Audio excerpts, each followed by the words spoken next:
Olá! O Saber Direito Profissão começa agora. O programa que te ajuda a entender as diversas áreas do direito de uma forma simples e didática. Nesta semana, o curso foi sobre Direito Constitucional Eleitoral. E quem deu essas aulas pra gente foi o professor Alexandre Azevedo, que hoje eu recebo aqui para um bate-papo. Tudo bem, professor? Tudo bem, é um prazer estar aqui com você e vamos ter esse papo, né? Bem-vindo aqui ao Saber Direito Profissão. Queria começar, então, sabendo um pouquinho mais sobre essa escolha do direito. Nos bastidores a gente já conversava aqui, a sua mãe não teve influência nenhuma nessa decisão, então como é que o direito surgiu na sua vida, professor? Então, primeiramente, assim que terminei o segundo grau, fui fazer seminário. Eu era batista, sou batista, né, da Igreja Batista, e resolvi ali fazer seminário, né? Estudar para ser pastor batista. Imaginou que a vocação fosse essa? Achei que fosse, né? E entrei e verifiquei que a fé minha não era para aquilo. Eu acho que a minha atuação na fé seria de outra forma, né? Uhum. E depois, no meu trabalho, surgiu uma possibilidade de fazer um concurso, vi uma notícia, né, nos Correios, concurso, o salário é bom, né? Deixa eu tentar. E então comecei a estudar para o TRE. Né? De Goiânia. De Goiânia, o TRE de Goiás. E tive aprovação, 44 vagas ali, passei em 17º colocação, né? 17º colocado. E então, depois disso, eu fui estudar vestibular para fazer direito. E aí consegui passar na faculdade, concluí o ensino, né, o direito em 2005, continuo ainda no TRE, e aí sim que o direito entrou na minha vida. E o direito eleitoral vai entrar precisamente, né, em 2006, quando no TRE surgiu uma vaga para ser assessor de juiz-membro do tribunal.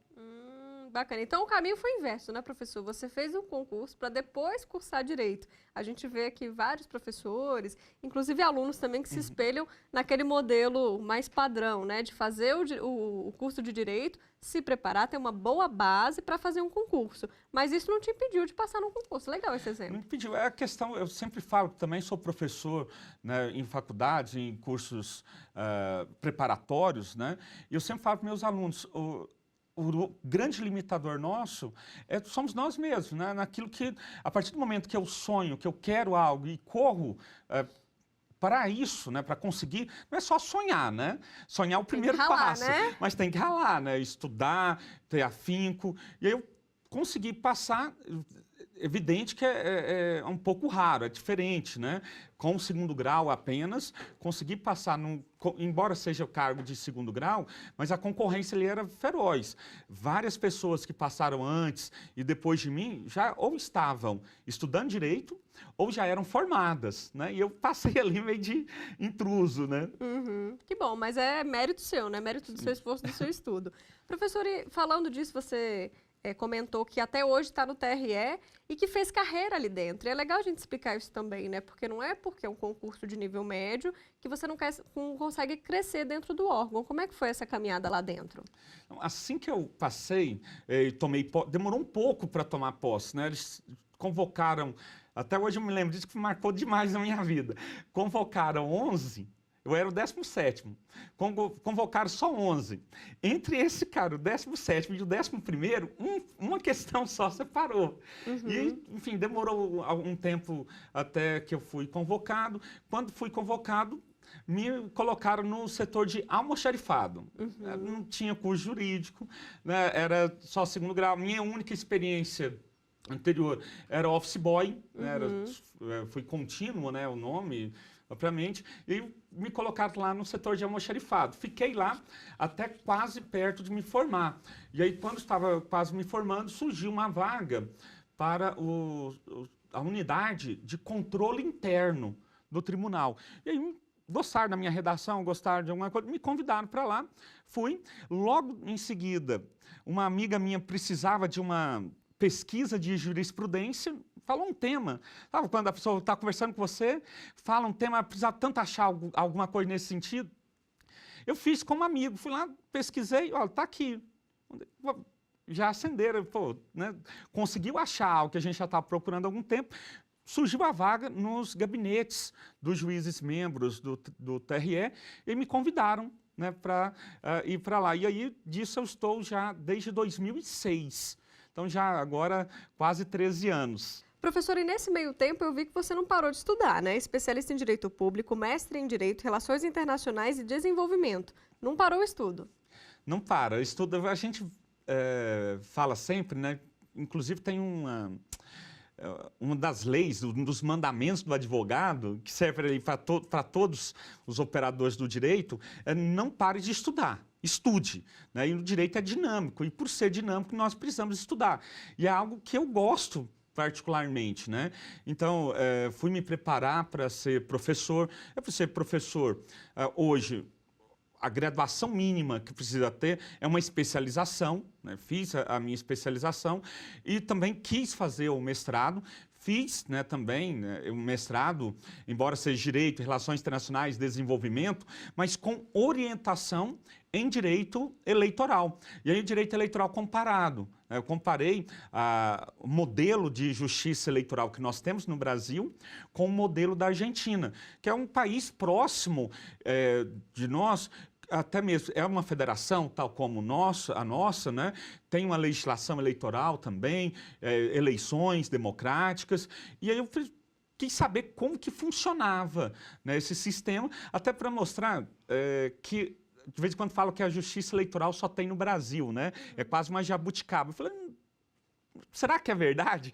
Aí surgiu esse interesse, eu fui estudar e continuo estudando.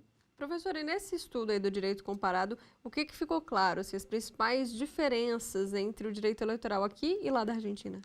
Bom, uma primeira característica que nós temos é a questão da lei federal, né? Aqui no Brasil nós temos a lei federal que é nacional, né? Vale para todos os entes federativos, para todas as eleições. Então eu critico essa forma, porque você veja, nós temos uma eleição para presidente da República. Nós temos uma eleição para prefeito no município de Anhanguera, lá em Goiás, né? Eu cito o município de Anhanguera porque é o menor município em número de eleitores do Brasil. Fica em Anhanguera, né? Ninguém morreu até agora, tem 1000 e poucos eleitores. Veja, a mesma regra para presidente da República vai ser aplicada também para prefeito nesse município de Anhanguera. Então, essa é uma grande diferença que a gente tem e é algo que é presente no Brasil. Já na Argentina, para cada nível de federação deles, vai ter, ou de entes federativos, né, vai ter uma legislação própria. Então, tem uma lei federal, né, para eleições presidenciais, vai ter uma lei da província para as eleições locais e eleições também locais regionais, né? E também para a eleição para os cargos do parlamento federal deles. E também normas municipais, uma situação bastante interessante. Nós aqui fica fácil até o estudo, que é uma norma só. Lá a pessoa vai ter que estudar, olha, tem uma norma federal, tem uma norma da província e tem uma norma ali dos municípios. Então, isso vai ter que estudar garantiria tudo. uma personalização, digamos, da eleição de cada município, de cada estado? Garante, né, uma adequação da norma à realidade local. Então, vamos imaginar, no município de Anhanguera, nós precisaríamos de 3 meses de campanha eleitoral, de campanha que vai desde as convenções partidárias até a eleição em si, né, a diplomação dos eleitos. Nesse município, precisaria disso tudo? Ou será que em um mês não daria para resolver? Conhecer os candidatos, as propostas. Eu tenho um colega até do município pequeno, ele se candidatou e falou, Alexandre, para que eu vou fazer campanha se o eleitor aqui sabe que eu sou candidato? Todo mundo sabe que eu sou candidato. Todo mundo me conhece, sabe os meus defeitos, sabe ali minhas virtudes. Para que eu vou perder dinheiro, né, fazendo essa campanha? Eu prefiro ter uma conversa, uma outra, e me candidato. De repente, no município de Anhanguera, nesse exemplo, né, uma situação dessa pudesse ser resolvida em pouquíssimo tempo. Até mesmo sem propaganda no rádio, na TV, faria um comício, né, local ali com todos os candidatos. Pequena, né? Isso. Apenas uma reunião, quase que informal, com todos os candidatos. Às vezes a mediação de um juiz ou de um promotor já se resolveria a situação, né? Na sua opinião, professor, o direito eleitoral ainda precisa avançar? Eu entendo que sim, né? Nós temos grandes desafios, principalmente para até a eleição. Eu acho que é tranquilo, as normas eleitorais são conhecidas, né, da população, pelo menos o grosso dela, mas eu acho que o depois da eleição, né, o eleitor poder acompanhar e verificar para e passo, né, o que o candidato, ou os eleitos, melhor dizendo, né, estão fazendo, se estão cumprindo ou não, algo nesse sentido. Perfeito. Professor, chegou uma pergunta aqui no nosso WhatsApp, é da Johanna Rita, de Brasília. Pode rodar.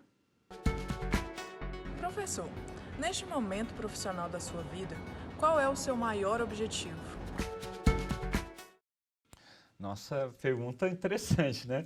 Bom, nesse momento que eu estou agora, um dos grandes objetivos que eu tenho é fazer o meu doutorado, né? Pretendo também fazer um doutorado em direito eleitoral, né? Mas com maior profundidade. E eu quero, nesse estudo, verificar a necessidade de uma codificação, né, do direito eleitoral. Isto é, e aí volta bem naquilo que a gente estava conversando anteriormente, né, de o direito, uma norma federal nacional, ou seria mais adequado uma norma estadual e municipal também, né? É algo que eu pretendo ainda me aprofundar no estudo. Não bati o martelo ainda, né? Mas é algo nesse caminho, nessa vertente. Professor, vamos fazer uma pausa? Vamos sim. No próximo bloco, então, a gente fala mais sobre mercado de trabalho e as possibilidades para quem se especializa na área do direito constitucional. Não saia daí.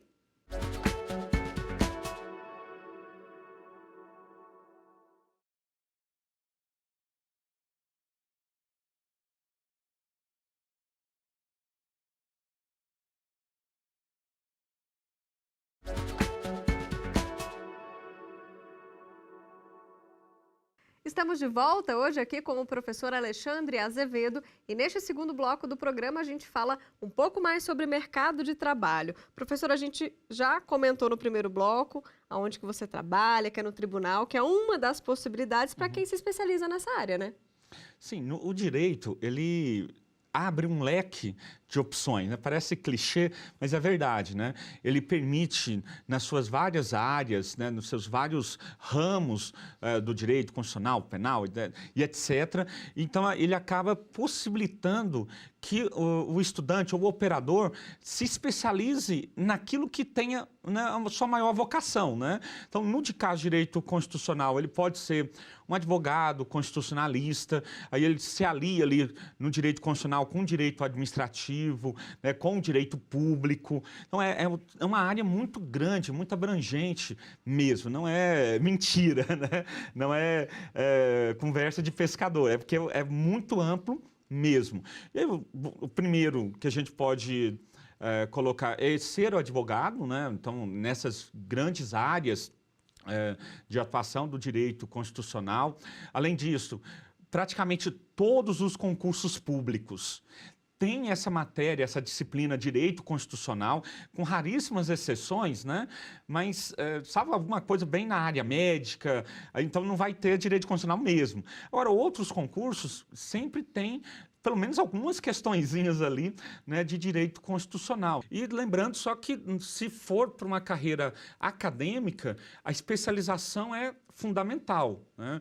Então, no mínimo, a pós-graduação, né, lato sensu, né, o especialista, né, e depois uma especialização estrito sensu, mestrado, e depois doutorado.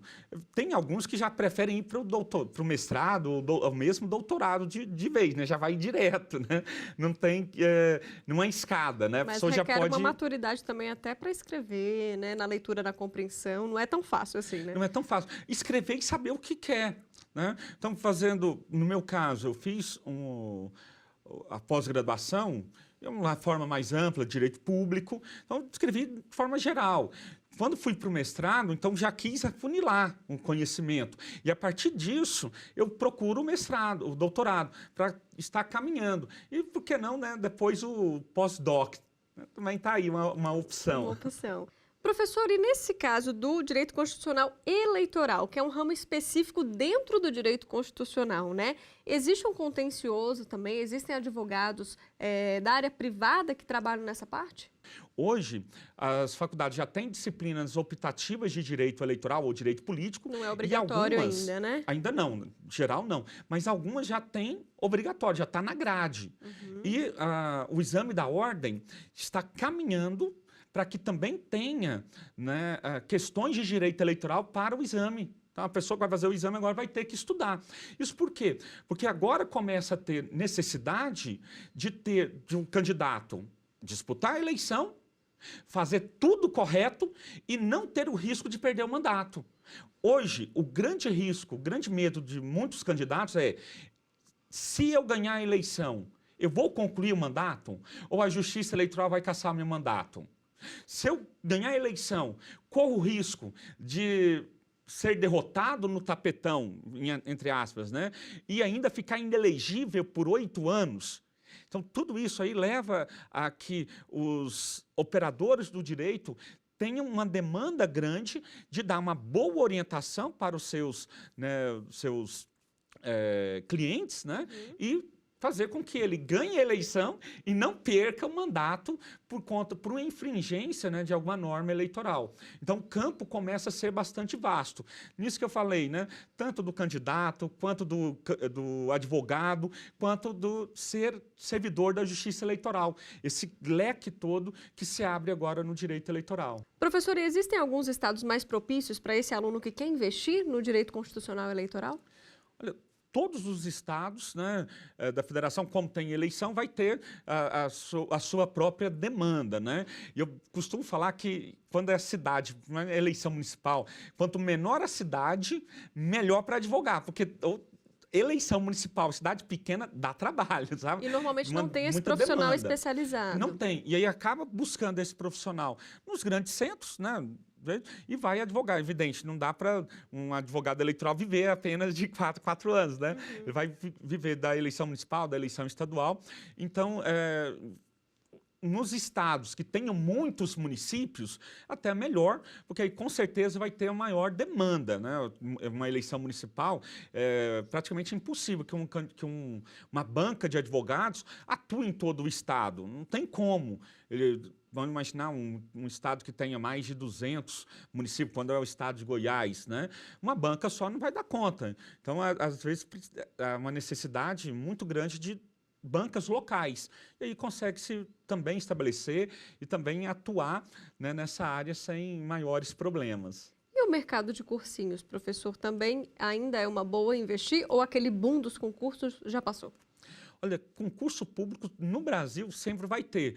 É evidente que nós estamos saindo de um momento de recessão, né, com ajustes fiscais, então, às vezes até congelamentos de alguns planos de concurso, né, mas volta e meia tem, seja municipal, estadual ou mesmo federal. E aí aquela pessoa que está preparando há mais tempo vai ter, né, uma maior possibilidade de êxito. E no caso nosso direito constitucional eleitoral, isso aí acontece muito por 2 motivos, né?